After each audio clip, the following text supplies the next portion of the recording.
দুই বন্ধু কথা বলতে বলতে বাইর হলো এবং দুই বন্ধুর মধ্যে কথা হলো যে আমাদের বন্ধুত্ব কেউ নষ্ট করতে পারবে না, কারণ আমরা ছোট কাল থেকে বন্ধুত্ব করে আসলাম এবং আমাদের বন্ধুত্বর মধ্যে কখনো ঝগড়া হয় নাই।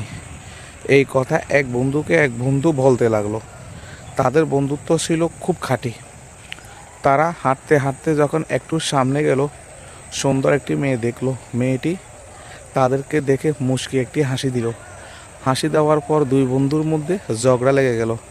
এক বন্ধু বলতে লাগলো, মেয়েটা আমাকে দেখে হাসলেন। অন্য বন্ধু বলতে লাগলো, তাকে দেখে হাসলেন। এই কথা বলে দুইজন বন্ধু ঝগড়া লেগে গেল।